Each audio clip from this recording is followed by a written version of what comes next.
got three things to say. God bless our troops. God bless America. And gentlemen, start your engine!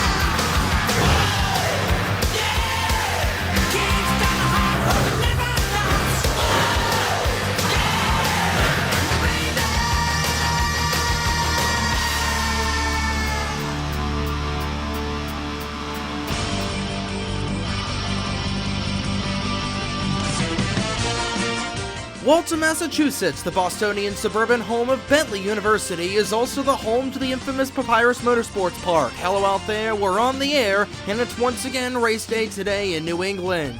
It's a calm mid-afternoon as we welcome you to the Papyrus Motorsports Park today for the third race of the 2025 Flowmaster Grand Touring Championship, the Dunkin New England Grand Prix.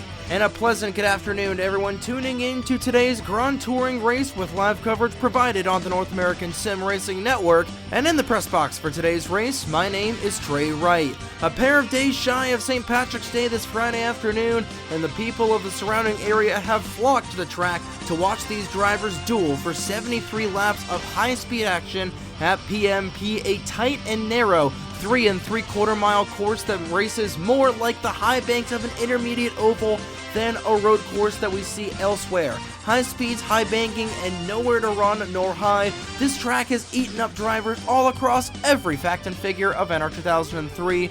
But coming off of our last contest across the nation last month in California, Mike Vincent Jr. and Alexander Rowe took home the victories for GT Le Mans and GT Daytona respectively, and after 2 races ran in 2025, we go down to the point standings for the first time this season for each class, starting with GTLM and Mike Vincent Jr. 2 wins in a row to propel him to a 40-point lead over Bradley Ream coming into race number 3 in New England. Zachary Fitzwater 75 points behind the 78. Skylar Taylor is 4th, and Nagira Sada rounds out the top 5. Logan Williams, your pole sitter for today's race for GT Le Mans, sits in 6th. Caleb Rose is 7th. Michelle Gavineau 8th. Nathan Stapleton 9th, and Seb Palmer rounding out the top 10 in points for GTLM. Already more than a full race's worth of points behind that 78 of Mike Vincent Jr. And I tell you something, Mike Vincent Jr. in these first 2 races really putting the belt to the backside of this field.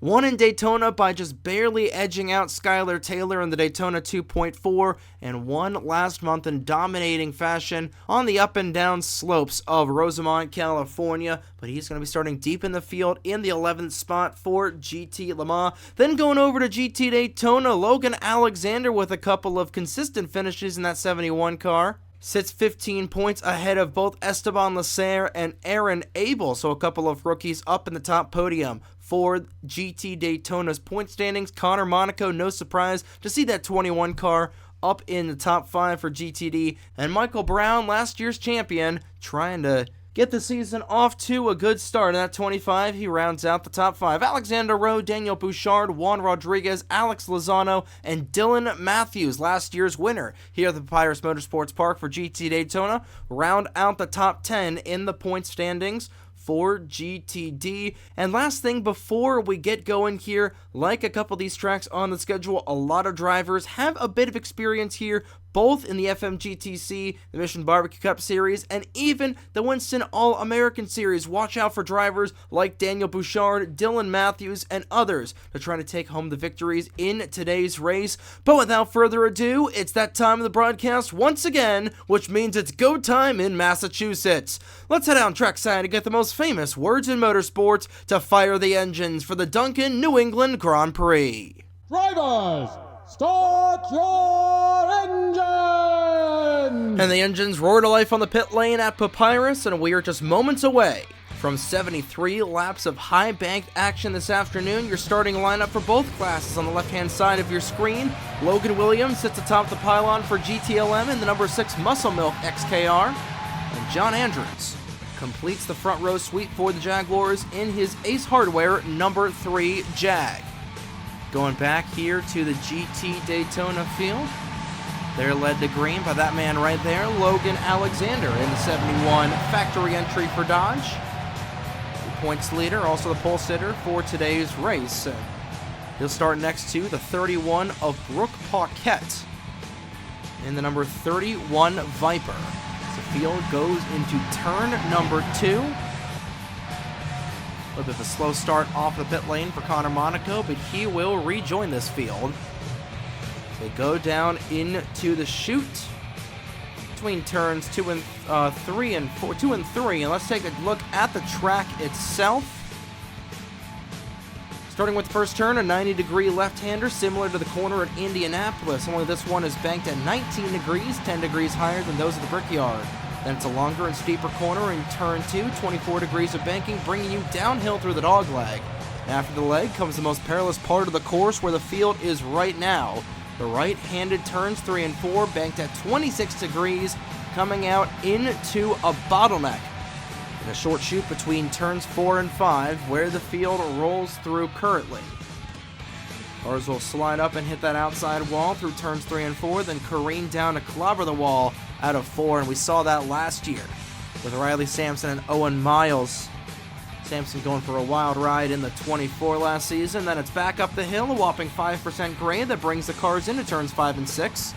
Steepest corners on the track, banked at 27 degrees. And finally, the fastest part of the track, a long sweeping turn 7, bridging the section where drivers run flat out between 6 and 1, completing a full lap here at Papyrus. Let's go ahead and take a look at your race analysis at the bottom of your screen. The 73-lap race around the 3.77-mile facility, your pit window for both classes is about 27 and 29 laps, so 2 stops are on the schedule for today's race. And your 2 previous winners at Papyrus are Nathan Ormond for GT Le Mans and Dylan Matthews for GT Daytona. Matthews starts 6th for GTD in the number 26 UPS Ford Mustang. Take a look at our digger cam here, going through turn number 7. Fans starting to come to their feet here in the grandstands. It's a packed house here, a couple of days shy of St. Patrick's Day. It's a pace car, makes the right-hander into the pit area, and Logan Williams leads this field of 42 horses down the line and ready for the start. Fans coming to their feet as they roar through the race's restart zone. Green flag is out and away, and we're off and running in New England.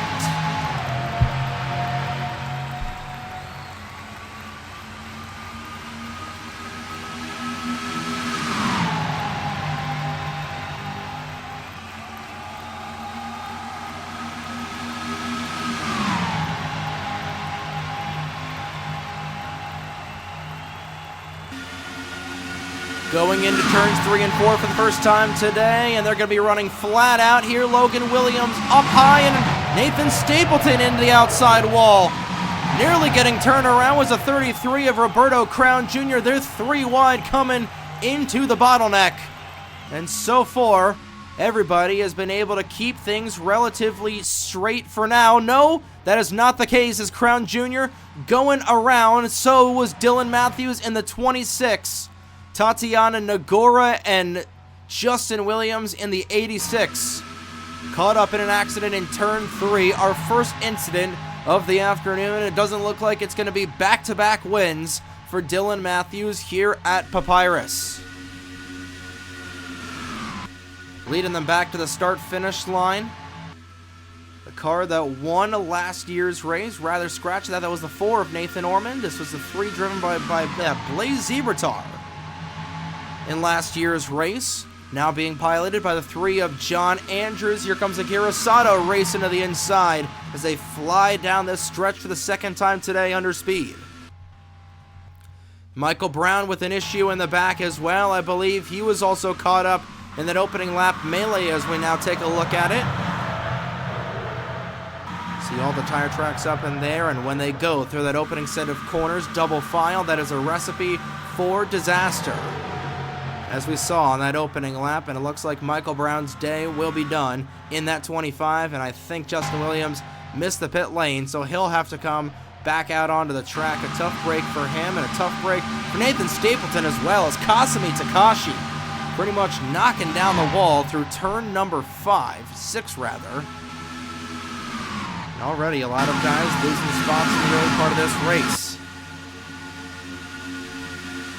Everything getting shuffled back in here for GT Daytona as well. Leading lap number 2 of the afternoon is Ryan Durrani. He'll go to the point as Logan Alexander got shuffled in the back there in that 71. He'll fall down to the 5th slot. For the points leader, who's just looking for a good run here today, looking for an exceptional run, is Ryan Durrani, who sits at the bottom of the barrel for points. And like we said in the pre-race show rather, watch out for Daniel Bouchard in that 8 car. He is going to be hungry, trying to get his 2nd win of the season and 4th of his career. All of his wins on the NASRN coming, the Flowmaster Grand Touring Championship. Still trying to get one in a stock car. He'll look to get one tomorrow afternoon as Rogeldorn, rather that's Reggie Fogelman, going into the outside wall a little bit in that 06 car, but tomorrow afternoon, going down south to Rockingham, North Carolina, where that 8 car will try to get a win in the SRI Performance 400. Justin Williams is finally down the pit lane, so we'll go back to the race lead, and it's a good thing we did, as we're going to get our first pass for the race lead here. As Riley Sampson will go to the point in the 36. Remember, he had that terrifying crash last year, where he and Owen Miles got together and barrel rolling down the bottleneck. Looking for a little bit of redemption in that 36 machine. So he'll go to the point. Haven't had any other incidents yet in this race so far. Everything going nice and smoothly, as just we say that Matt Lagacy will go into the outside wall just a little bit. Not able to get a whole lot of damage. He'll get back and running as Reggie Fogelman really falling back in that 06 car. Nathan Stapleton already is going to be a little bit of lap traffic for these guys. Stapleton coming down the pit lane after going up into the outside wall in the opening lap. And new race leader officially, 36 of Riley Sampson out front with Aguirre Sato hot on his tail. Sato still looking for his first win at the Grand Touring level, and to the inside he goes. Trying to get the run through the corner, and he will. 36 car is going to have the preferred line if he's not able to be cleared by this 49 of Sato, but Sato's got a lane down low, and he's going to block the bottom lane, and 2 wide going through. The right-hander is not where you want to be, as John Andrews trying to get out of Dodge with a clean car, and he will just barely do so as Michael Lewis was running up on the back end of that 3. Lewis a little tight going through the corner as we focus here on that 78 car. Mike Vincent Jr. already up to 6th as he started 11th in this race, and whatever that 78 car has got, definitely got some pep in his step in that 78 machine as he is flying through this field. Already +5 on the afternoon.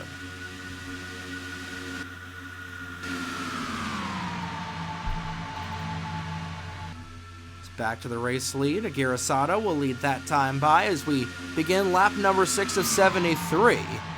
Remember, this is a 2-stop race here this afternoon, the fastest lap of the contest, no surprise, belonging to Mike Vincent Jr., and he continues to pick him off one at a time. He was going to the inside of Zachary Fitzwater.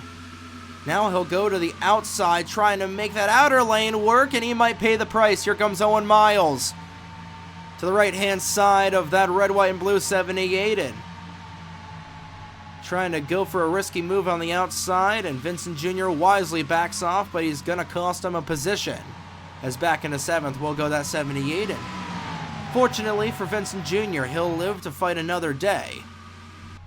So a couple of cars get a little loose coming out of the corner, but I think other than our opening lap, nothing has happened so far as really falling deep in the field in that 6 machine was Logan Williams, who started on pole but did not have a good start in that 6 as he continues to plummet in the field. And I really don't know what has been going on with Logan Williams and just his entire career.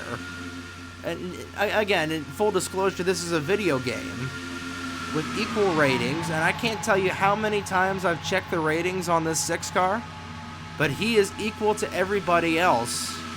He sat on the pole, but immediately falls back into the clutches of that 16, the GT Daytona leader of Ryan Durrani. I really don't get it, but it is what it is, and it's just another tough break for Logan Williams, who has never been able to win a race at the Grand Touring level, and it's never really been competitive. It's just very unfortunate situation where the game just doesn't love that 6 car for some reason, no matter how many times I fix the ratings. But it's annoying, if anything. But nonetheless, back out in 2nd place, John Andrews in that 3 machine. Everybody starting to go single file for the most part. Seb Palmer looking to draft up to the backside of this 78. That's something that we haven't really talked about. We've seen a whole lot this season. So we'll take a look at the telemetry of Seb Palmer. Actually, you can't see the telemetry with these guys, but these guys are pretty much running flat out from turn 6 to turn 1. And this is only one of 2 really big braking zones as Palmer with an aggressive dive to the low side. And he'll complete the pass. For now, however, looking for the crossover move into turn number 5 is that 78 of Vincent Jr., but I think Palmer's going to have a run off of the corner, nearly got up into the wall. Got up into the marbles there just a little bit, but Palmer was able to complete the pass. And now falling down to 8th is Vincent Jr., but I think he'll definitely love to take a nice top 10 run here. Would love to get the win, but it's still a long way to go in this race. Not even 10 laps into the contest, and we've already seen a lot of action up front for GT Le Mans. Checking back in here for GT Daytona. Not a whole lot of action just yet, as Ryan Durrani showing the way in that 16. Seen a lot of this 16 car so far this season. Sat on pole for Daytona, Las Vegas native.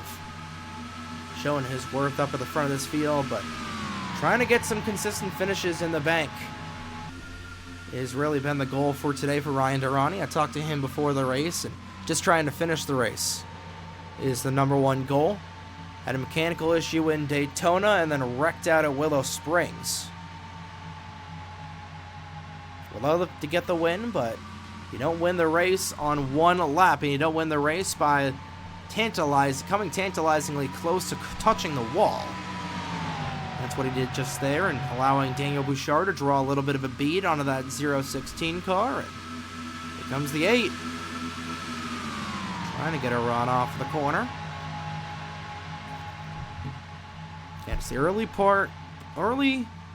first really third of this race, where we don't see a whole lot of passing unless it's in the back of the field like that there for Eric Monaco, trying to go underneath Gutierrez. Gutierrez shuts the door on Monaco as they go through turn number 1, and here comes the 8. Bouchard trying to go to the low side of Durrani. He nearly clipped him going through the corner, but he's got to run. He's going to have a little bit of drafting help for now. Williams continues to fall back in the 6, and trying to boot, scoot, and boogie on the low side with help from the 11 of Blake Beauville. Now Beauville has thought about going there for the lead for a moment. He'll take 2nd away from Bouchard for the time being. Daniel trying to fight back hard on the outside lane, and now Angel Gutierrez in the way of a couple of these faster GT Daytona cars for some reason. And after all of that close side-by-side racing, it'll all wash out and stay normal as they go into turn 7. George I, another guy that fell back. It's Alexander Rowe. Actually, no, I believe Alexander Rowe is a lap down.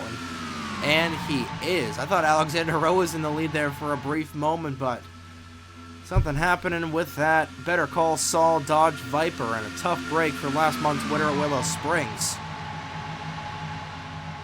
Doesn't look like today is going to be the day for Rowe, as he's going to be put a lap down by his GT Daytona counterparts. Back out front for GT Le Mans in a brief moment. Mike Vincent Jr. continues to hemorrhage spots in that 78. Back out in the race lead. He'll cycle out to the 3 of John Andrews. He's got that Ace Hardware Jaguar XKR back out front, and right in time, catching up to the lap traffic of the 97 of Nathan Stapleton, and around to the back. That's Bryce Egan in the 8 car. Got turned around off of turn number 6. That's going to be right in front of a couple of guys in here. Yo! 4 wide off of the corner. A lot of guys making evasive maneuvers in GT Le Mans.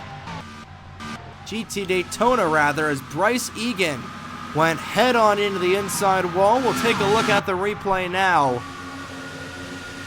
I think he got turned off the front end of... what's his face? The 2 machine, or the 40 machine of Bradley Ream. Got confused because Bradley Ream drives the 2 and MBCS, and I was trying to figure out who's driving the 40, but that was a vicious lick down low and back for the race lead. All the way at the front, shout out Michael Lewis going from 3rd to 1st in that whole melee. As now we got a race up here.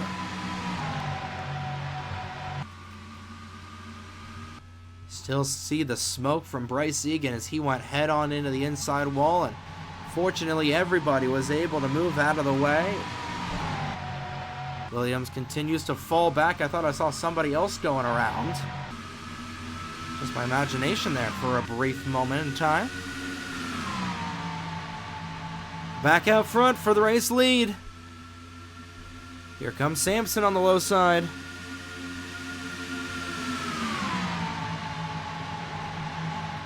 Riley down low. He'll complete the pass on Michael Lewis, and looking to go from 3rd to 1st once again is John Andrews. He's going to draw a beat on this 36 going into the corner.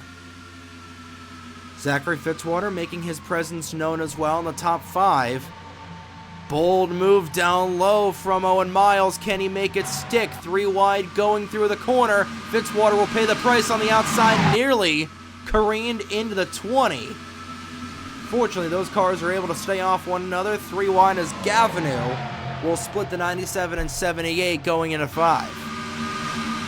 You're starting to see these guys slide up into the corner, especially on that outside. Lasser hanging the rear end of that 66 Rain-X Viper off the corner.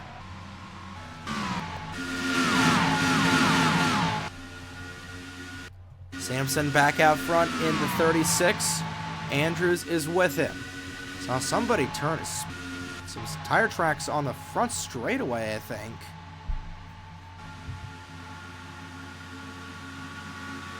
See, right there. I don't know if that's what happened with the 88. We'll have definitely seen the replay by now, but in real time, we have no idea what happened with a lot of these incidents.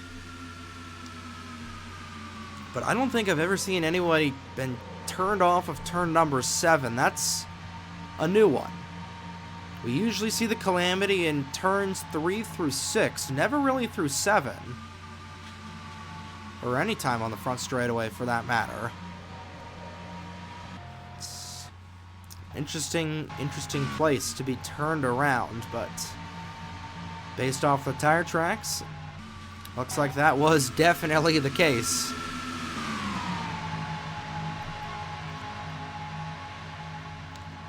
Three-car battle for the race lead as we're about halfway home in our opening stint for the Dunkin New England Grand Prix. These GT Le Mans drivers have been trading this top position like a couple of brokers trading stocks down south over the New York Stock Exchange. About 250 miles south of here in New York City. Miles will duck down to the inside of Michael Lewis. thinks better of it, and will join the choo-choo train going into turns 3 and 4. Sato trying to force the issue down low. Oh my goodness, he checked up just in time to avoid clipping that 59 car. And now catching up to the lap traffic of Roberto Crown Jr. in a very tight place. Trying to get that lead back is Riley Sampson, and he will. 3 wide off of the corner. Everybody stays straight for now. Roberto Crown Jr. getting out of the way in that double 3 car. Sampson back out front. Going the wrong way. Sato and Lewis as they'll go back as Zachary Fitzwater is going to be held up by that 33 car a little bit. And now Skylar Taylor will be held up on the outside lane and she'll go to the boondocks. Taylor's not going to like that. One of the 2 Toyotas in the field. Rather, that's a Jaguar. Last year was a Toyota for the 33 of Roberto Crown Jr., but now he's a Jag, so Skylar Taylor's not going to like a fellow Jaguar.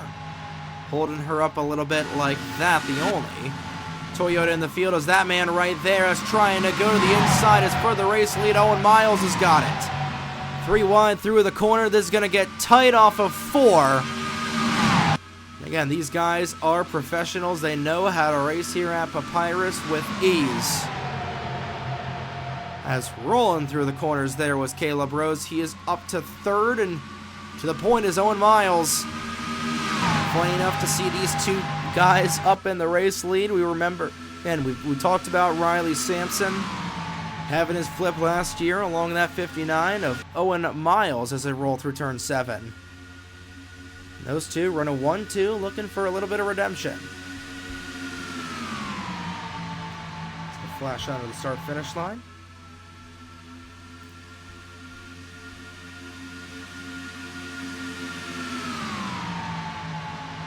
A lot of guys in here that have gone for wild rides. You remember that Autumn Hills race back in November where Seb Palmer had that wild ride. Riley Sampson's been on.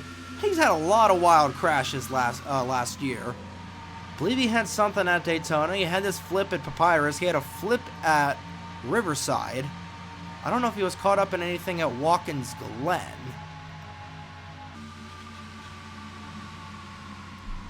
I believe that's Bradley Reno I'm thinking about, who had a teensy tiny little bit of issue.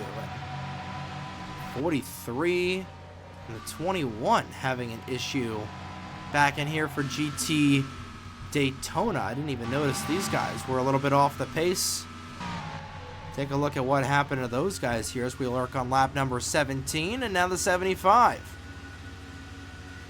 is down into the pit lane. That is Juan Rodriguez, who's down into the pits. I don't believe the cycle should be opening up yet. We're using the same amount that we did last year. And these guys shouldn't have to come down the pit lane for another 9 or so laps. But these 3 guys did indeed come down the pit lane. A little slow on the gun now. Tatiana Degore, no, rather that is Esteban Lacer who is into the pit area. Caleb Rose out front in that 5 car. I thought I heard somebody going around in the back, but we're okay. Good and gravy for the time being. But I know for a fact this is set to 1%. We expect these guys to come down a little bit later. We'll see if anybody from GT Le Mans will like to come down, but everybody staying out for the most part. For the race lead, Blake Beauville towards the front of this field. For GT Daytona, Ryan Durrani will slot back into the 2nd spot. Everybody will stay out. I'm a little perplexed that those drivers decided to come down on lap 17, I think. I believe that's when those guys came down, as Caleb Rose out front this 5 car, working on lap number 19 of 73.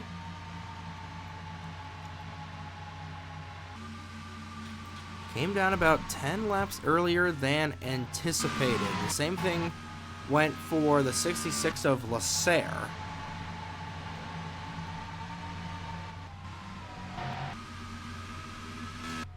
It's going to be pretty interesting, as it always is. Whenever we do these races, it's interesting to see when these guys end up coming the pit lane, the types of strategies that they use.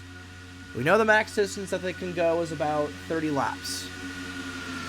And that is the very max when you're punching in the clutch and you're just trying to save enough fuel. The most they can go in a certain stop is about 90 miles. We'll call it about 100 miles even. Because it's about 4.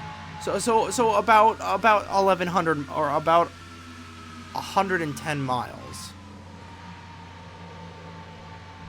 If I have that correct. I suck at math. I did not go to college to be a math major. But I believe I have the math on that wrong. It's 113 miles, so I'm actually not far off. But these guys can do about 113 miles on a solid tank of gas. Which, if you think about it, is really a lot. Especially at a track like this as we work on lap number 20.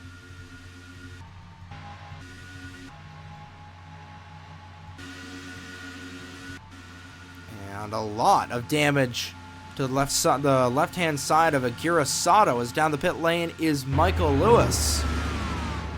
I'm not sure if those two may have potentially made some contact on the racing area, because that driver's side is really caved in on that 49. I don't think I've seen any damage like that before. You see that as a hard shot to the inside wall or to somebody there for that 49 of Aguirre Sato, and looks like his first ever Grand Touring win is going to have to come and wait another day, as both the 6 and the 56 are the first two GTLM cars to hit the pit area. We'll focus on the 56 of Michael Lewis, one of the rookies in the field. Should be all good to go. But slow on the pit lane there for the 6 of Logan Williams. Packing that gas tank full of octane racing fuel is Michael Lewis, and trying to book it out of there and not potentially lose a lap.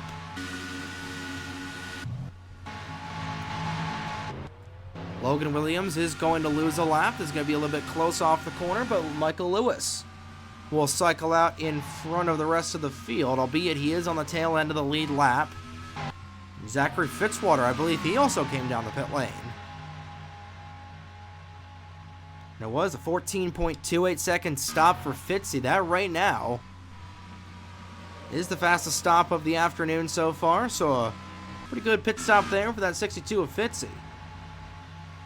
Sato is down the pit lane. He's going to have an extended stop to repair that caved-in panel on the left-hand side of that 49.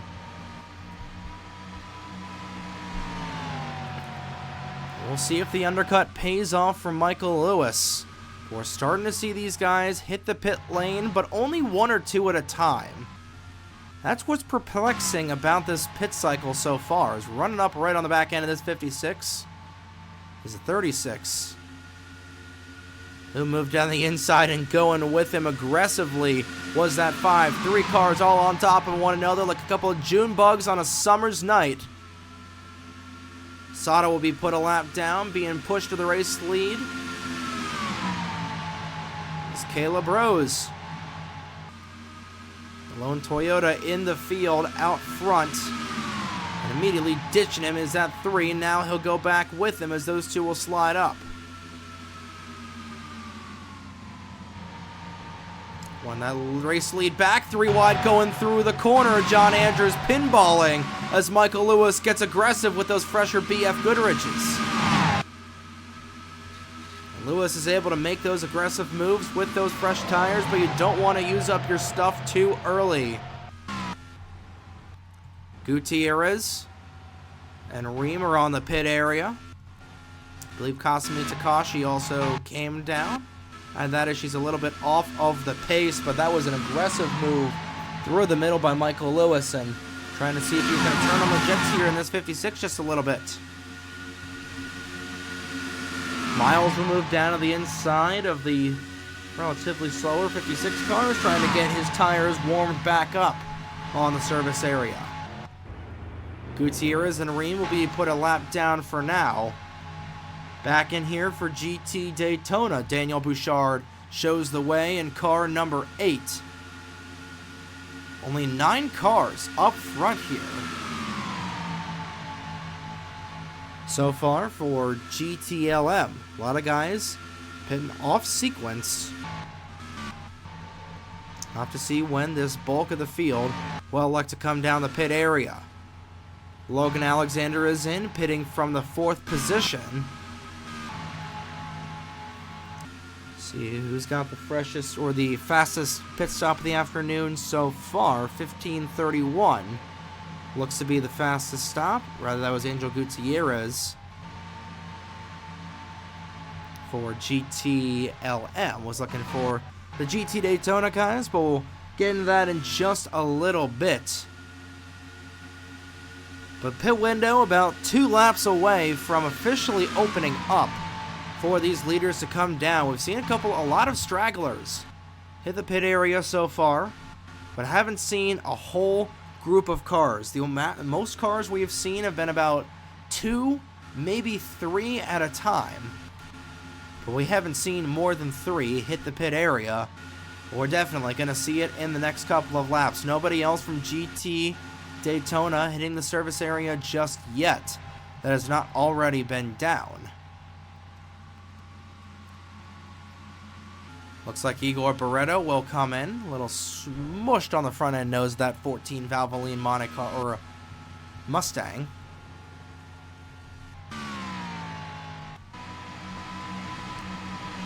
Working on lap number 25 of 73, officially at the 3rd of the way point in the Dunkin New England Grand Prix from the Papyrus Motorsports Park. In case you're just tuning in, we've only missed a couple of incidents. Incident on lap number 1 that took out Michael Brown, Justin Williams, and a plethora of other cars. And then some sort of incident, actually we saw with Bryce Egan. As I believe Egan has pulled up behind the wall, and he has 3 cars are currently out of this race, 39 cars remaining on the lead lap, 19 for GTLM, and 20 for GT Daytona as somebody went a little bit high going through the corner. And speaking of the high side, for that 59 put the 36 just now. It's Owen Miles back out front and at Exxon Mobil, or just that Exxon Tiger number 59 machine. Former ride for Zachary Fitzwater, who currently pilots the 62 machine. And here we go. Seb Palmer is down the pit lane for GT Le Mans. He'll come out. Now it's going to be feeding time for GT Daytona. It's about 3 or 4 different cars will come into the service area for the first time today, and I believe we're going to see these GT Le Mans leaders come down the pit lane either this time or next time by, and it looks like it's definitely going to be the next time by that GTLM comes in. A little close call there for Tatiana Nagora. She was slowing up right in front of the GTLM leaders. Caleb Rose, Mike Vincent Jr., and Skylar Taylor will lead everybody down for GTLM. And next time by will be the main group for GT Le Mans. For GT Daytona, we'll see who elects to come down this time by. Ryan Durrani already came down, if I'm not mistaken, and he actually did not. Yeah, he did not come down. Daniel Bouchard, actually, yeah, Bouchard is on the pit lane. And there he is. Bouchard and Beauville, along with the 06, the 02, and the 9 of Colin Bear, all down into the pit area. So now the leaders for GT Daytona coming in to service their race cars. 4 sticker tires and a gas tank full of octane racing fuel is the call for Daniel Bouchard. Blake Beauville is out and away. It's going to be close for those 2 cars coming off of the corner, but Bouchard will get the better of Beauville, coming onto the service area. Now it looks like some split strategy with the leaders. Riley Sampson and John Andrews will lead the GTLM field down here on lap number 28. Very, very slow down the pit lane. 35-mile-an-hour speed limit. Ironically enough, for one of the fastest tracks we see here in the NASRA. And these guys with older tires and warmer tires have got to be wary of these guys coming out of the pit lane, trying to share as much room as possible. And it is going to be interesting to see how these guys all sort out. Durrani will come down the pit lane, going up to your race leader. Sampson will win the race off the pit lane between himself and John Andrews. 14:28 is the time to beat for GTLM, and it doesn't look like anybody is going to beat it on this pit cycle so far. See where the 59 will come out. Staying out an extra lap is that 56. Actually, Michael Lewis is on the tail end of the lead lap there in the 56. I forgot about it. So pitting a little bit off cycle was Owen Miles, and we'll see how it shakes out for him. Trying to see where that 36 car will come out. Right in the middle of turns 3 and 4. 35 miles an hour down the pit lane. A very slow pit lane for Owen Miles to get out of. Davis, hot coming out of the pit lane. Sampson is through turn number 6. He's going to have Seb Palmer all up in his rear view mirror as he tries to get the tires warmed up on that Orbit Corvette. Miles just now coming off of the pit lane. 14:42 off of the gun. This is going to be a drag race coming off of the pit lane. Gunning it right now is the 59. Coming down at full speed is Sebastian Palmer. If he's able to beat out Owen Miles of the pit lane, Palmer will come out to the race lead. Miles is in front of these guys, but he's going to be swallowed up in a couple of moments. Cold tires coming off of the service area. All the momentum in the world coming for Sebastian Palmer, running up right on the back end of this 59. And Miles will let him go to the inside, and trying to get a little piece of that action is the 5 as well, and the 36. So Sebastian Palmer will go to the race lead as Tatiana Nagora, a little loose. She's out of control, trying to go back up the racetrack and nearly clip the 78. And that was nearly a disaster for Mike Vincent Jr. as Nagora, out of control, was able to gather up her racing machine at the last moment and avoid any sort of accident, as we officially got everything figured out here after our opening set of pit stops. Everybody is cycled down the pit lane, and we're back to where we started from. Past the third of the way mark through the New England Grand Prix, the Dunkin New England Grand Prix, and it is still a feisty battle up at the front of this field for GT Le Mans. Back in here for GT Daytona. Looks like the 99 is going to lead a couple of laps there for Nathan Buchanan, but I believe this is going to cycle back out to the aid of Daniel Bouchard. And it indeed will. Bruno Diacomo fighting for second place along with Blake Beauville in that 11 machine. That's a three-way battle for the lead in GT Daytona. Bouchard looking for his second win of the season. Diacomo looking for his first ever win on the North American Sim Racing Network. And he's going to have a good run on the back end of this Coke 08 machine going into corner number 3.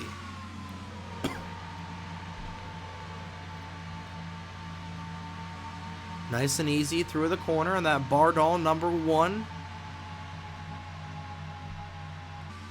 Racing nice and easy through the corner with ease and no incidents. And he'll remain in second spot.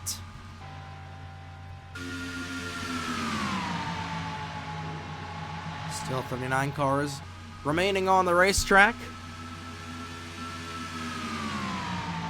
And I don't want to say the C word, but it has been relatively, I don't want to say the C word, I don't want to say the Q word. It's been Quagmire. We'll say that Q word. It has been Cuban and Quagmire. Or, I'm trying to think of a Family Guy character. It has been Chris and it has been Quagmire. So far in this race, apart from the opening lap, it has been a little Chris and a little Quagmire, but a little too Chris and a little too Quagmire. As Samson will drag race or draft up to the back end of this 20 car, and he's going to use this 33 of Crown Jr. as a pick. Seb Palmer thought about moving to the inside, but he was a little unsure, and he tucked right behind the 33. Now trying to make it 3 wide was Owen Miles, and he'll just go past his 33 car and trying to make that outside lane work. He'll tuck back in line behind Palmer in that Napa 20. Well, Seb's going to be happy where we're going next month, back to the site of his first and only win in the Grand Touring Division of the North American Sim Racing Network, the Denver Motorsports Park, at the Denver Roval, a couple of days prior to the Easter holiday. Coors Light Denver Grand Prix, airing at 3 p.m. Eastern on April 18th, the day before the ARCA race at Rockingham and the Xfinity race at Rockingham. Here on the North American Sim Racing Network, of course, the ARCA and Xfinity races will be on FS1. And the CW, if I'm not mistaken, I believe it's going to be on FS1. It should be on FS1 for the ARCA East race, but it'll likely be on Flow Racing. Lever's brothers there at Flow Racing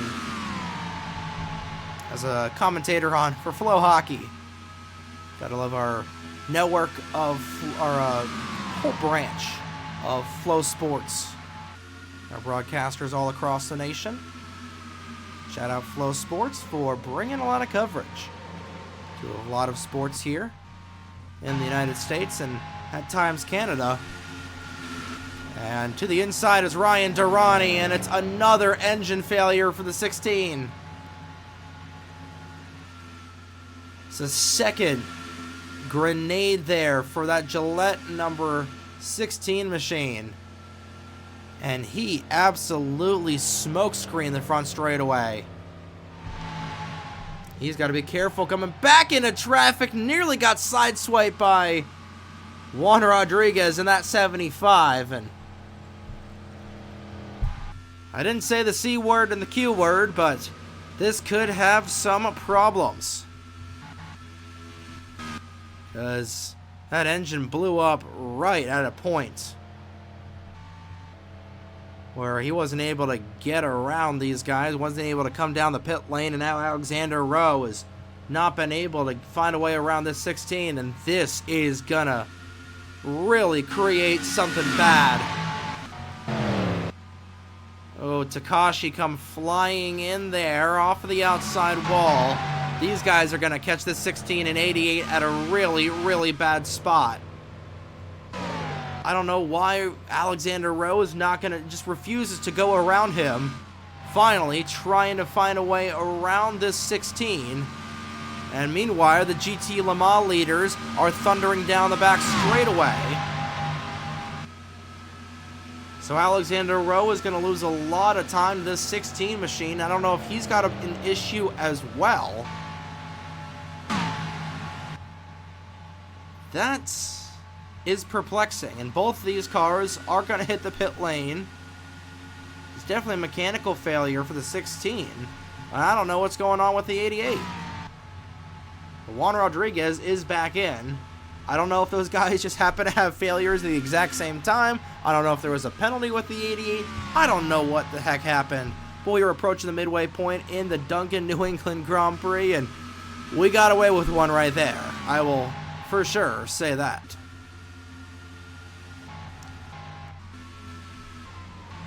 We'll see what the official reading is. Another gearbox failure. If I'm not mistaken, that was the same issue at Daytona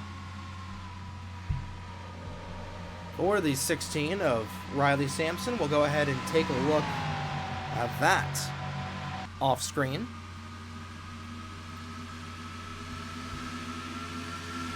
What that specific issue was for Riley Sampson at Daytona, I believe it was another gearbox failure.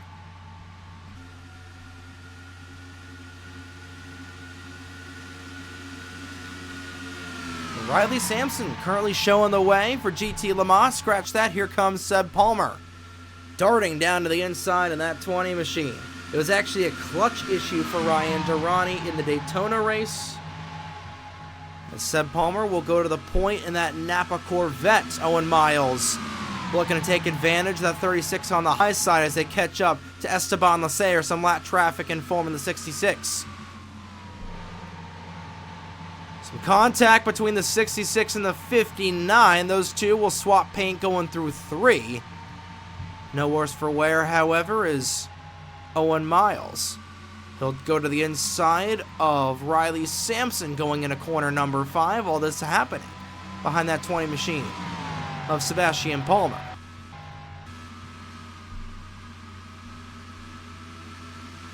Going back to the Willow Springs race as well.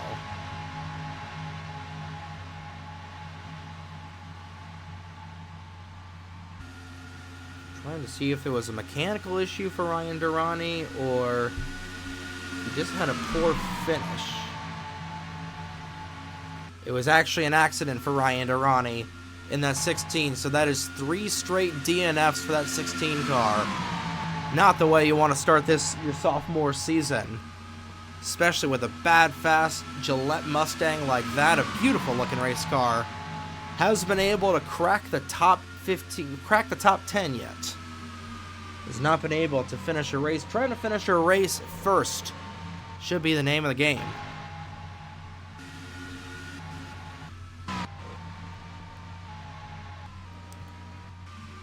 So field will run up on Kasumi Takashi in just a brief moment, but before they go ahead and do that, it's time for a Twisted Tea race break. So let's go downstairs and go through the field, presented by Fram. Right now, Sebastian Palmer running in first for GT Le Mans, but about to pass him. For the race lead is Riley Sampson in second. Third is Owen Miles, not for long. Miles going to the inside of both of these drivers, but he'll tuck back in line, going on the front straightaway. Now the 36 will go underneath the 20. Fourth is Caleb Rose. Fifth is John Andrews. Sixth is Mike Vinson Jr. Fifth is John Andrews. Sixth is Mike Vinson Jr. Seventh is Zachary Fitzwater. Eighth is Skylar Taylor. Ninth, Michelle Gavineau.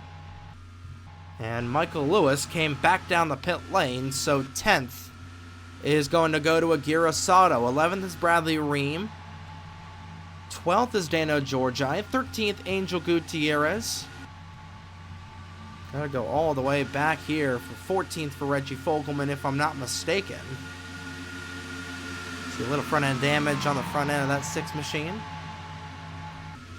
Yeah, 14th in GT Le Mans is Reggie Fogelman, if I'm not mistaken. 15th is Eric Monaco. 16th is Logan Williams.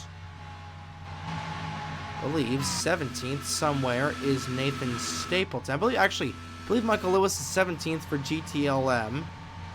Nathan Stapleton is somewhere. There's Dano Georgi as well. We saw him. There's Nathan Stapleton. And I believe that's everybody for GT Le Mans. Not a whole lot of guys left, at least competitively, for GTLM. And then we'll go up here for GT Daytona.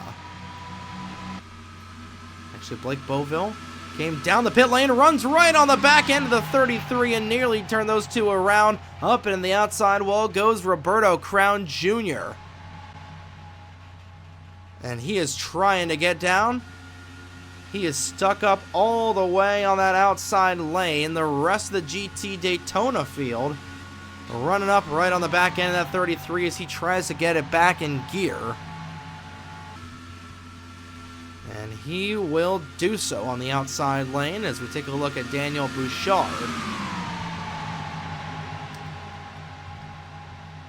Trying to see who is around Daniel Bouchard that's in contention. That is Bruno Giacomo, who is second. Got to go all the way back here for third.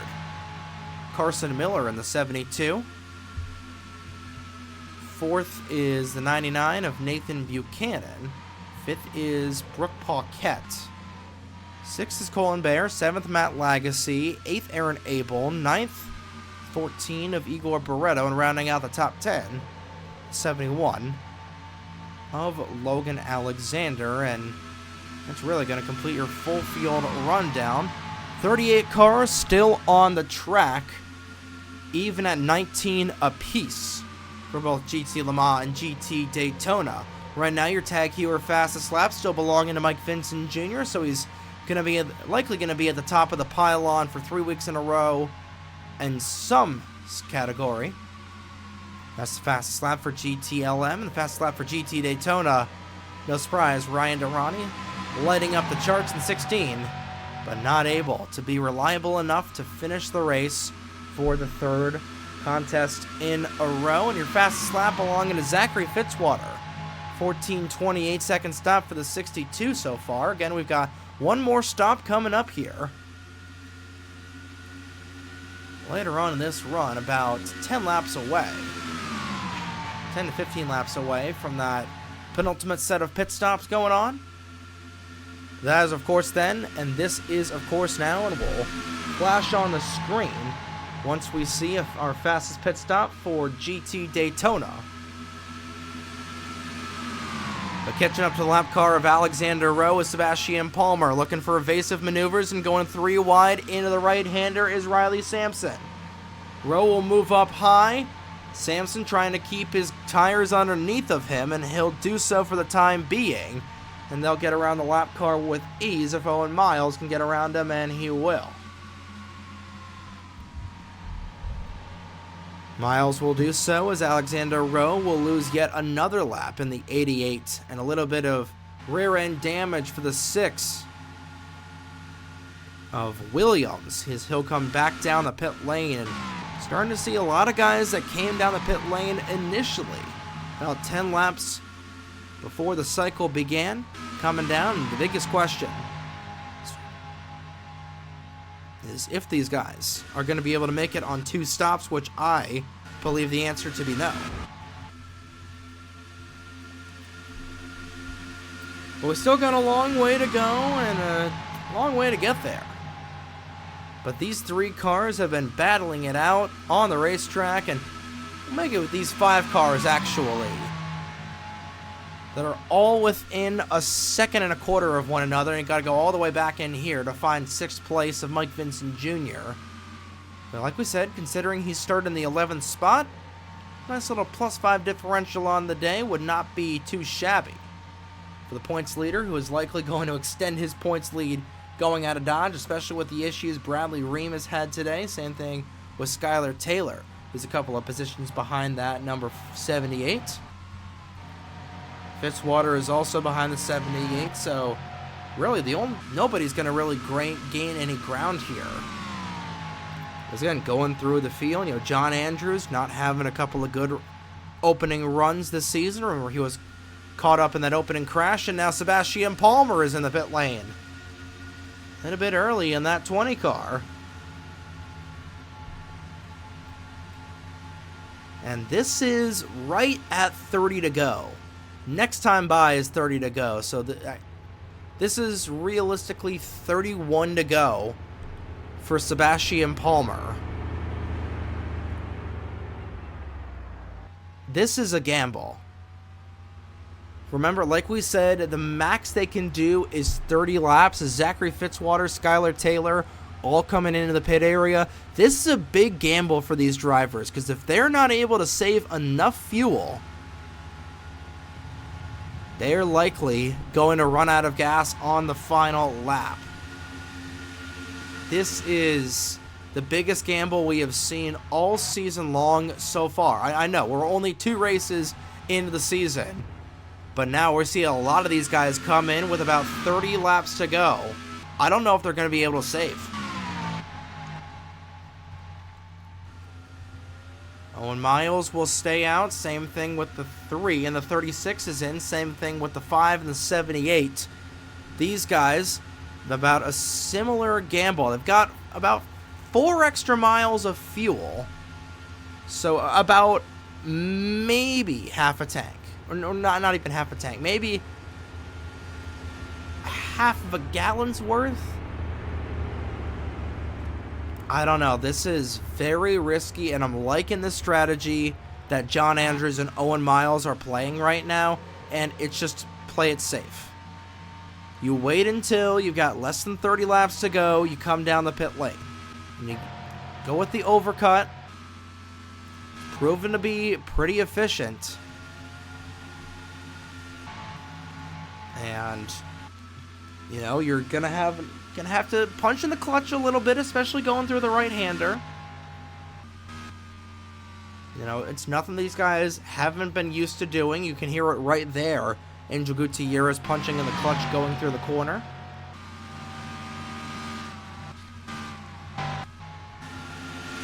We'll see if these guys will come in this time by, and they will not. Remember, Miles and Andrews stretched that opening run out to about 29 laps.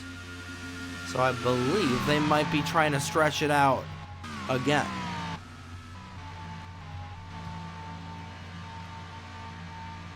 Coming off the pit lane of the 36 and the 20. And 14:25. New fastest pit stop for GT Lamar. The 78. Of Mike Vincent Jr. What else is he not good at? He has got the fastest lap, he's got the fastest pit stop, and he is definitely going to increase his lead in the point standings going into Denver in a month. And I think we've already got our championship favorite for GTLM. GT Daytona, it's always a little bit jumbled up in that division. Logan Alexander's not having a really good day. I'd say the driver that's having the best day, that's high in the point standings right now, it's realistically Dylan Matthews. And I think she's running about 7th or 8th on the track. And all these numbers are grouped together on the pylon. But I believe for GT Daytona, she's running 7th right now. And she came into today with a 10th place spot in the point standings. And again, we've still got 9 races to go after today. We got plenty of time to figure all this out, and a lot of things can change. You know, we don't expect Mike Vincent Jr. to really be in as titanic of a lead if he is going into like the final race of the season, but he very well could be. He's showing that he has been dominant in the first 2 races. He was up at the front in Daytona, just barely won it by the skin of his teeth. That 78 car absolutely dominated the last third of that Daytona 2.4. And he dominated the first part of the race at Willow Springs. And ultimately had the racing gods on his side just a little bit there, with first 3 cars taking themselves out. But I think he'll definitely take a top 10 finish when all his adversaries around him in the points, guys like Bradley Ream, Zachary Fitzwater, Skylar Taylor, Nagara Sato, and even Logan Williams. You know, Williams was up there on the points. 95 back, of course, is going to fall back a little bit after struggling today on the high banks of the Papyrus Motorsports Park.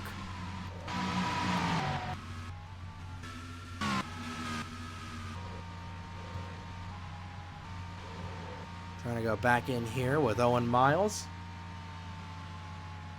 as he catches up to the tail end of the field here on the lead lap.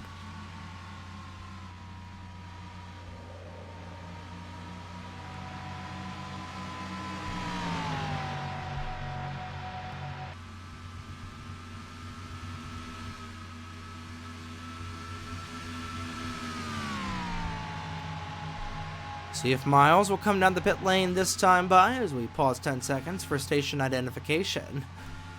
AKA me just sending a text. We keep it as realistic as possible here on the North American Sim Racing Network, but at the end of the day, we realize that this is just a video game going cars around in circles, with the only person really caring about any of this and having an emotional stake Whether it makes his day or not is really Nathan Norman. But either way, John Andrews has really caught up to the back bumper. This 59 so far. And I believe these guys are going to come down with about 23 laps to go. So I'm guessing about maybe lap 50 to 51 would be my estimate for these guys to come down. They definitely saved enough fuel to where there's not a question in the world whether they can make it to the end.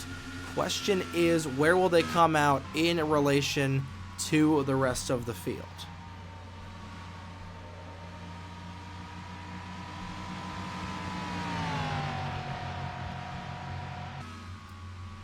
Michelle Gavineau will drive around the stricken 33.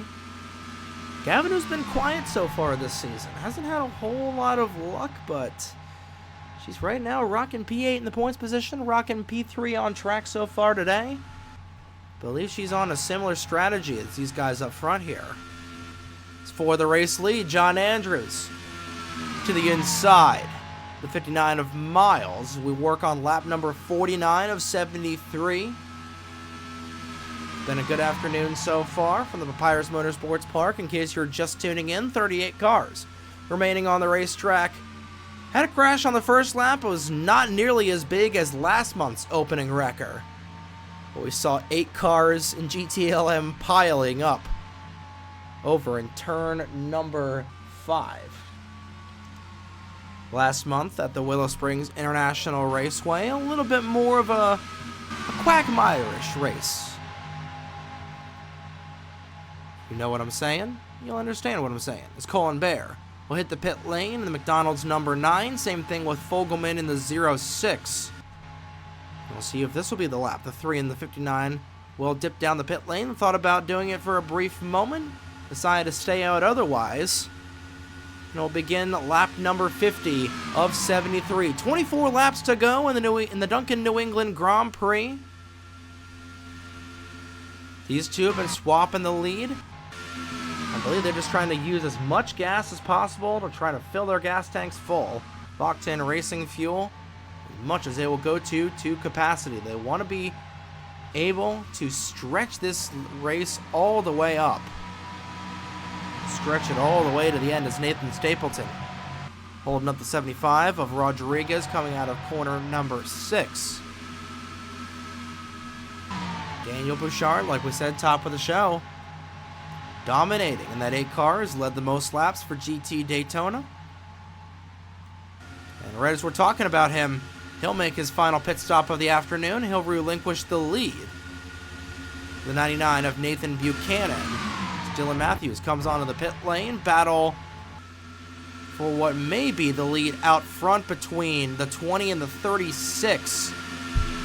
They're able to gain some ground on the 59 and the 3 as slide job there from the 20.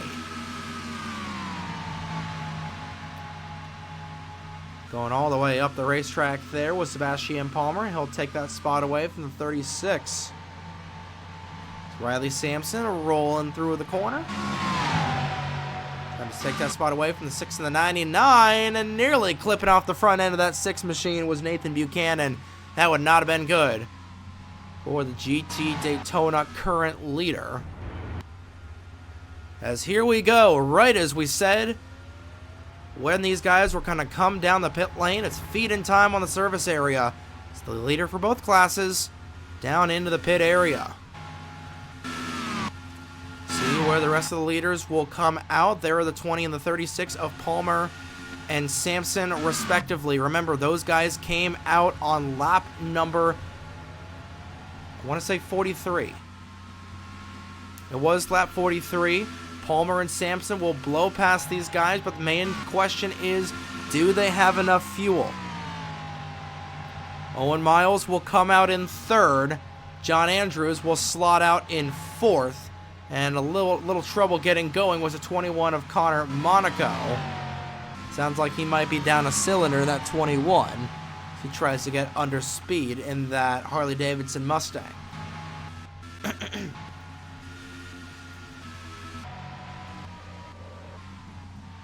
Like we said, that it was exactly when we thought those two would come down the pit lane. They're on the exact same strategy, as is a lot of guys out here in the pit area and in the field as well. Not wanting to risk it, just running the strategy all the way to completion towards lap number 51. They thought a lot of them would come down.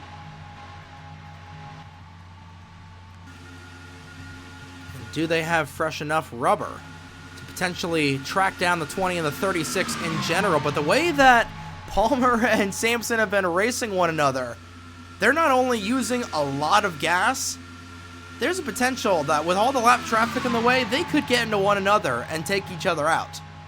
We've seen it before. We've seen it with the 36, and we've seen it with the 20.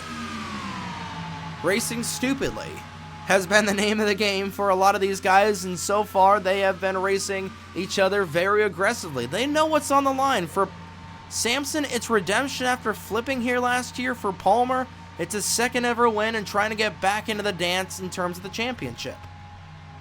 And again, same thing for Riley Sampson, just trying to get a chance at the chip and trying to set yourself up for this midsummer slosh. Because again, you got Denver, which is a fairly straightforward race where we haven't had a whole lot of issues at the MP. Mexico City, which is psychotic.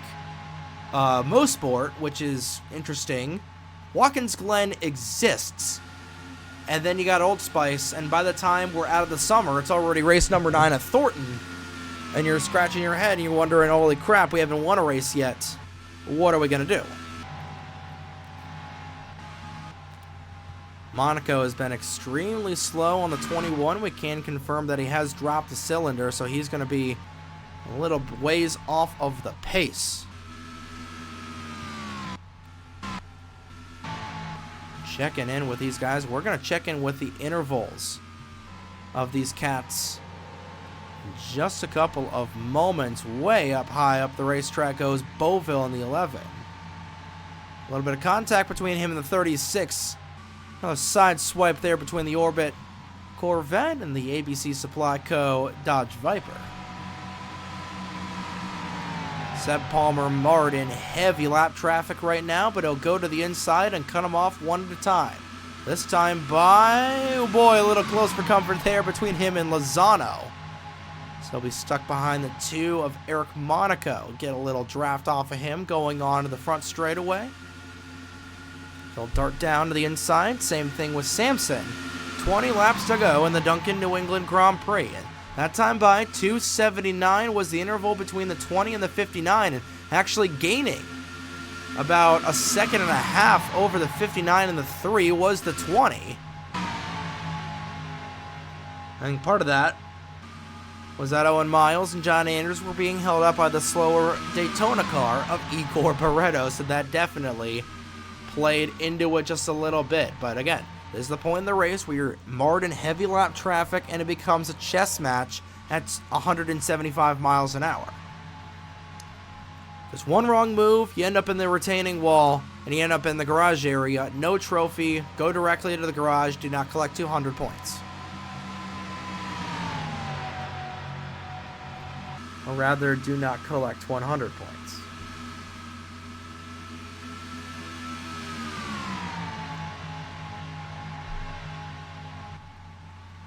This was the Mission Barbecue Cup Series. That's where we would collect 200 points in a season. As Riley Sampson trying to get some track time here in preparation for the Mission Barbecue Cup Series race.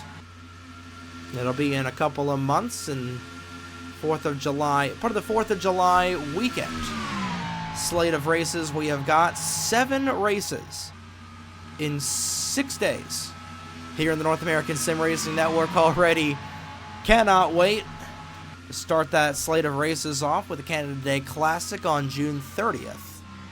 Or rather, I believe that's going to be the Hillside races are June 29th. Then June 30th is the Canada Classic. July 1st is Papyrus. I believe July 3rd. Yeah, July 3rd is Boston, and July 4th is Watkins Glen, and July 5th is Coca-Cola. Love that weekend. 6 races in 8 days, rather. Actually, no, 6 races in 6 days. My apologies. I cannot do math, like I said. I'm a sports media major, not a math major, but this is a major battle for the race lead right now between Bouchard and the one of Diacomo. These two are on the same strategy. Came down on lap number 51, so both these guys are good to the go in terms of fuel.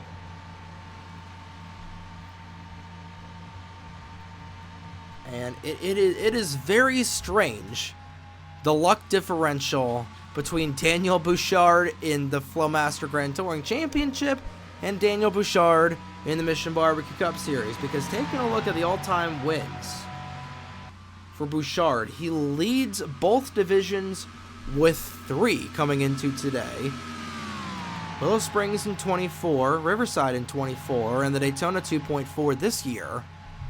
And could very well add a 4th trophy to his resume. Again, the Ottawa, Ontario native, proving himself to be very efficient at the road courses.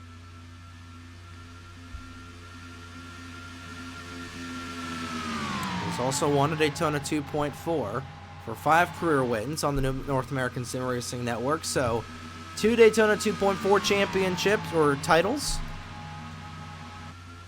And 2 wins elsewhere at both Riverside and Willow Springs, the California King, the Canadian California King, if you will. Trying to get a win outside of either Florida or California is Daniel Bouchard here today, and Bruno Diacomo hot on his heels in that number 1. Again, these guys will race tomorrow afternoon down south in Rockingham, North Carolina.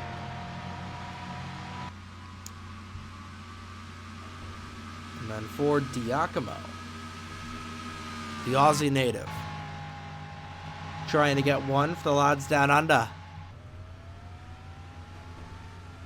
Rowe in the 49 down the pit lane. Riley Sampson is in, and now Caleb Rose is back down the pit lane in the 5. He couldn't stretch it all the way out.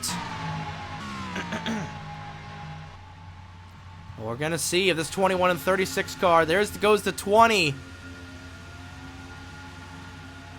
He couldn't do it.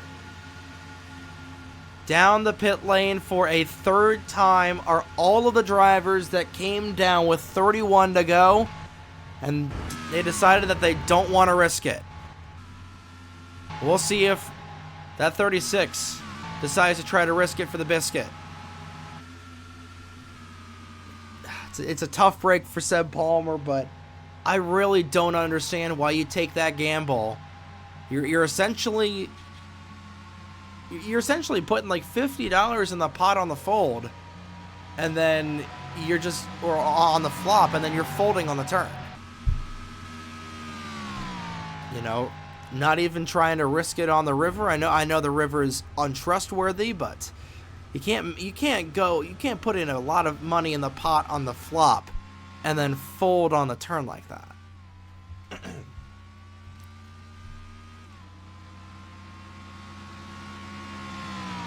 But Seb Palmer out of the pit area. We'll see if Riley Sampson decides to come in, and he does. Closing in on, we're past the 15 laps to go mark. Actually, we were exactly at the 15 laps to go mark in the Dunkin New England Grand Prix, and it's on. John Andrews out front, Owen Miles right behind him, and all the way 10 seconds back. The 12 of Michelle Gavinou is essentially going to make this a 2-car dogfight for the race lead. And I believe, did Bruno Diacomo come down the pit lane? I thought somebody was upside down there for a second. It scared the Christmas out of me, and Diacomo did come down the pit lane. So that might be an open and shut case for GT Daytona if Daniel Bouchard is able to survive and stretch it on fuel. Nobody is near him right now. Closest competitor, Daniel Bouchard, Nathan Buchanan, 6 seconds back. And the same thing with Carson Miller, but those two are going to try to tandem draft all the way up, but coming around to 14 laps to go, I really don't know about that strategy, Cotton. It'll be interesting to see if it pans out, but I don't think it is. But here we go. The gloves are officially being thrown off, and the knucks are being chucked. Owen Miles to the inside of the 3 of Andrews.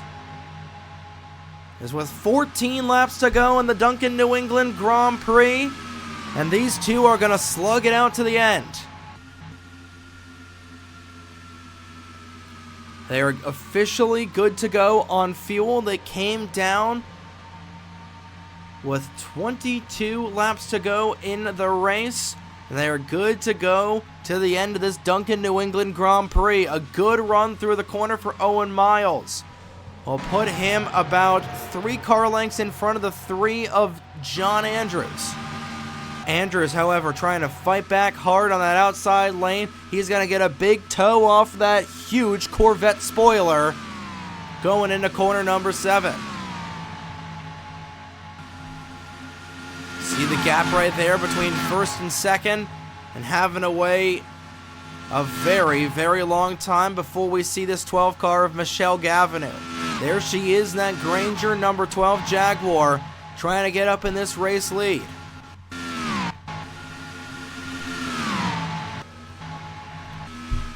Not a whole lot of lap traffic out in front of this 59. He'll go to the inside of Caleb Rose. We'll put that 5 machine another lap down. Andrews looking for an opportunity as they go into corner number 3. Well, you hear those BF Goodriches whining and pleading for him to stop sliding it through the corner. But Miles, man on a mission right now in this 59, as he'll tuck the outside wall just a little bit more. A little kiss like you're smooching, a little smooch like you're kissing your sister, as Skipper would once say. Really wide off of the corner goes the 5.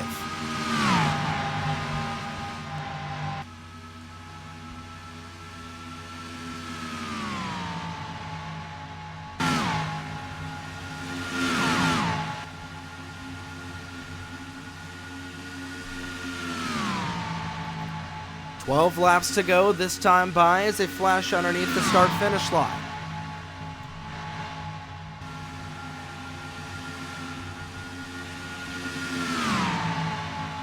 Now there's a gap, a little bit of a pick between the 5, or the 50, between the 59 and the 3.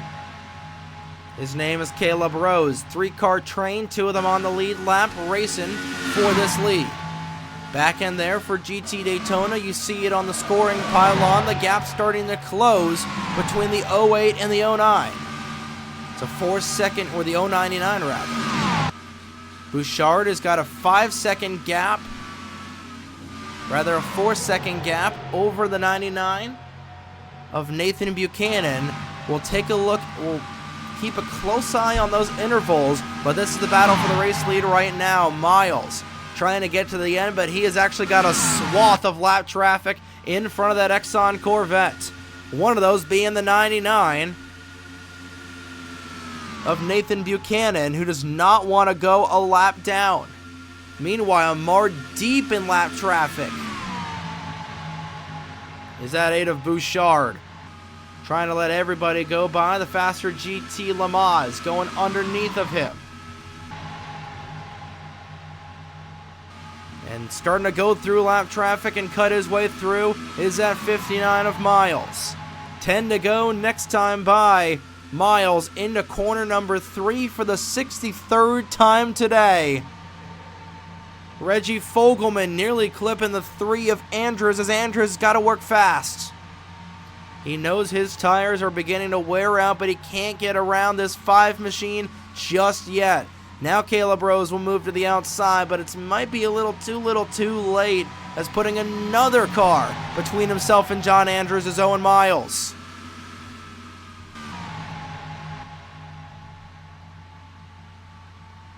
And the gap now continuing to close between Bouchard and Buchanan. Moving to the inside, cutting down low is the 72 of Miller. He's being helped by Zachary Fitzwater, who's trying to get up in here. Gap now down to just 2.5 seconds. As Bouchard trying to hold on. Coming a whole lot, however, is that 99. Now looking to move to the inside. He's trying to use that 5 as a human shield, or a car shield rather. Back in the dance is the 3 of Andrews. 10 laps to go, make it 9.5 to go. Sliding up out of corner number 4 is Miles. Andrews looking for any opportunity to try to get back into the dance. They've got 12 seconds of an advantage over Michelle Cavanaugh. But last month we saw the top 3 drivers spinning out coincidentally. But now the pick is back in between the 59 and the 3. Lot of Daytona cars in front of this 59 of Owen Miles. He is not nearly out of the woods as Daniel Bouchard trying to hold on to this lead for GT Daytona. Alex Lozano holding him up just a little bit more. The gap right now holding at 3 seconds between Bouchard and Buchanan. Buchanan trying to fire out of a cannon. He is going to be pushed by these GTLM leaders in a couple of moments. Daniel Bouchard trying to hold on as Reggie Fogelman is in the pit lane. Andrews trying to fight for this race lead back. Owen Miles not giving up in that 59, however. Rolling through the corner. It's been a long time since Owen Miles has won here, but he does have a win in the Winston All-American Series at this racetrack. Was part of his 3 wins last season in that Waffle House number 99.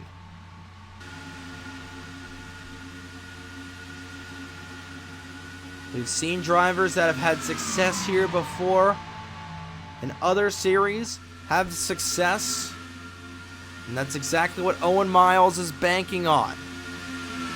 Haven't seen a whole lot of Dylan Matthews here today. It's been the Daniel Bouchard show for the majority of this race. Trying to go to the inside and trying to push this 5 car ahead of the 59 once again is the 3. He's going to move back down to the inside of Owen Miles. Does he make it 3 wide? He thought about it for a brief moment, but I think that 5 is going to remain in between this 3 and 59.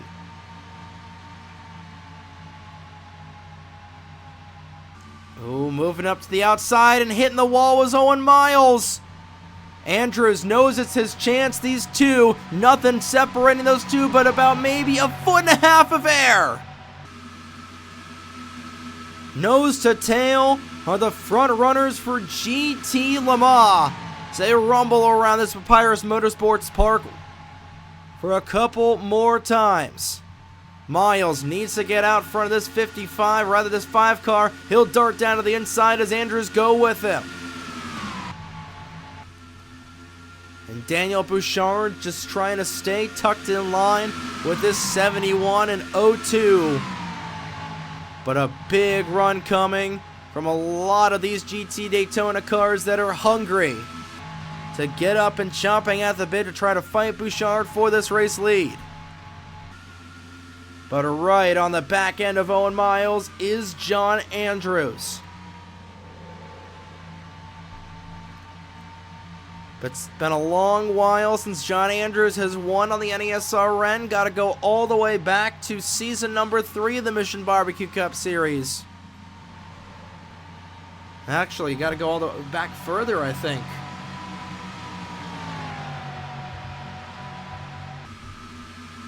I think you gotta go all the way back. Yeah, 2021, Season 2. He's cutting his way through lap traffic is Owen Miles, and now he's got a GTLM or GT Daytona pick in between himself and the 3. Blake Boville is not going to hold up John Andrews for long, but Owen Miles has once again got the 5 of Rose between himself and the 3. Heavy Daytona lap traffic for Owen Miles. He's running the race of his life right now. John Andrews will not relent. It'll be 5 laps to go next time by as they flash under the start-finish line. Andrews trying to be aggressive, but his tires are worn out. But so are Owen Miles, but Miles been able to have the faster car in this final run.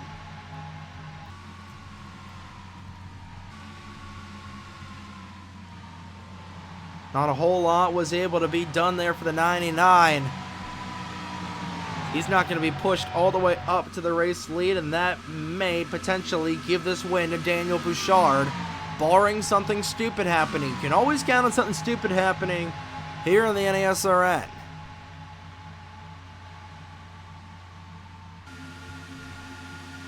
Count 'em, 5 laps to go in the Dunkin New England Grand Prix.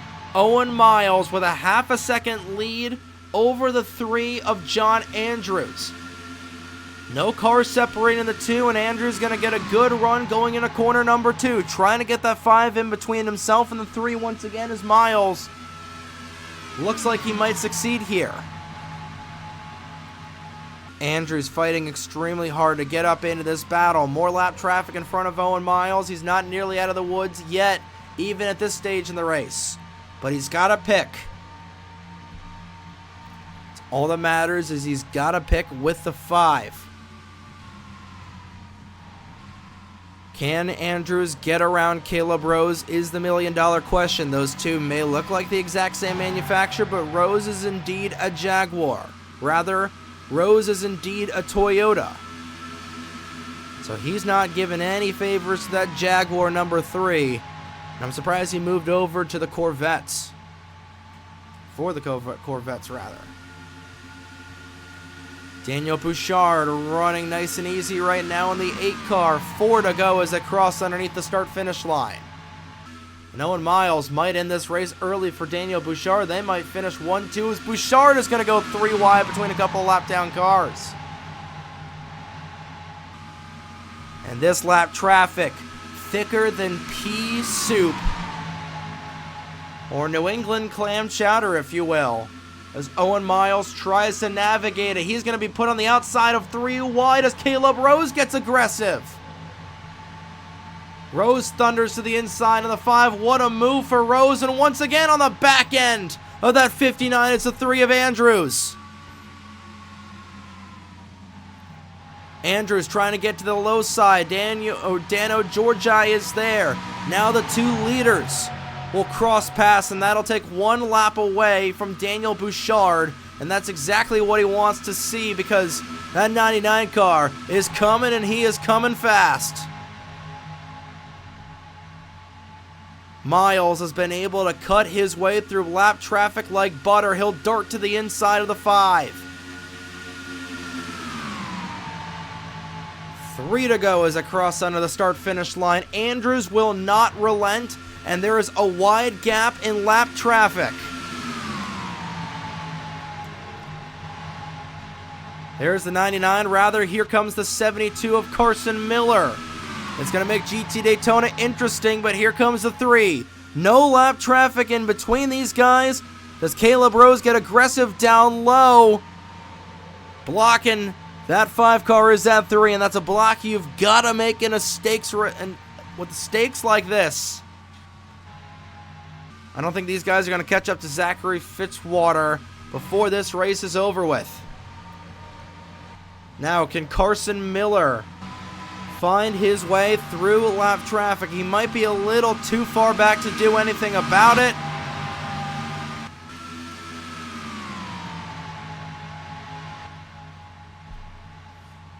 Zachary Fitzwater's in front of these guys. I think he's definitely got to pull over, because we got a dogfight for the rest of this race. Sticks high in the air. 2 laps to go in the Dunkin New England Grand Prix. When does John Andrews make his move? He is right on the back end of that 59 Exxon Corvette. Mere inches apart of these 2 drivers as Andrews will back off a little bit. Caleb Rose is not in this battle, but he could make things interesting if he elects to go to the inside of that 3 car.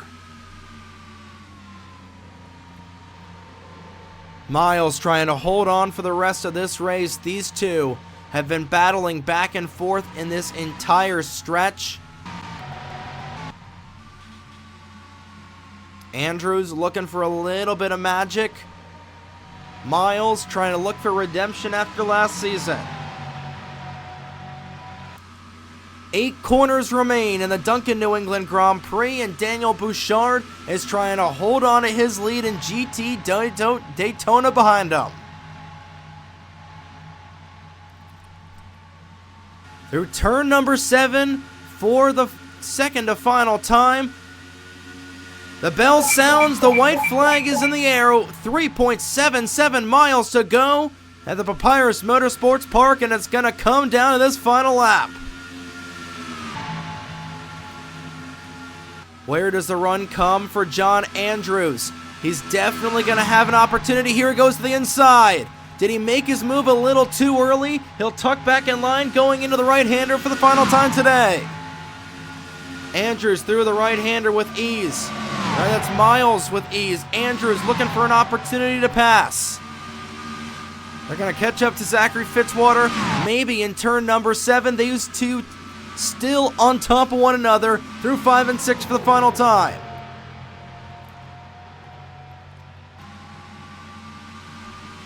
Andrews looking to make that car right behind Owen Miles. Miles trying to make it wide. He's got to make it wide. Nothing out back of the 8 of Daniel Bouchard. But it's going to come down to the wire in GT Le Mans. Off of corner number 7. Andrews making his move down the inside. They're going to be side by side for the race lead at the stripe. By about a car length and a half, Owen Miles has got it for GT Le Mans. And another photo finish for GTLM. And once again, when we got a finish for GTLM, Daniel Bouchard takes the win for GT Daytona.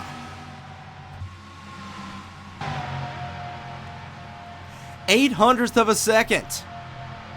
The gap between Owen Miles and the 3 of John Andrews. And Owen Miles will once again, I believe he will become the 6th different driver to win in all 3 levels of competition on the North American Sim Racing Network. One here in the Winston All-American Series. He's won a couple of times the Mission Barbecue Cup Series, and now he is officially a winner in the Flowmaster Grand Touring Championship. And another win for Daniel Bouchard. 4th of his career in a Grand Touring machine. How about that? For both of these drivers, taking a look at your official standings. Owen Miles, John Andrews. It was a valiant effort for Andrews at the end, but coming up just a little short. Shel Gavinu, Sebastian Palmer, and Riley Sampson are able to scrounge top 5 finishes. Skylar Taylor, Mike Vincent Jr., Zachary Fitzwater, Caleb Rose, and Dano Georgi, the top 10 for GT Le Mans. And Daniel Bouchard, Nathan Buchanan, Colin Baird, the podium for GT Daytona. Actually, Bouchard, Miller, and Buchanan, the podium. Baird and Paquette, your top 5. We take a look at everybody. Have finished this race. Igor Barreto had a valve issue on the final lap, so he went down the pit lane.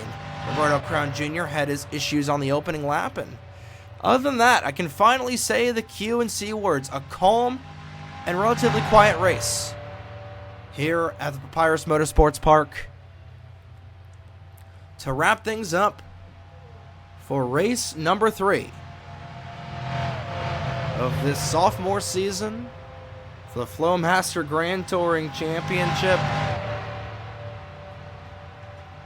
Really good race here for all of these drivers involved.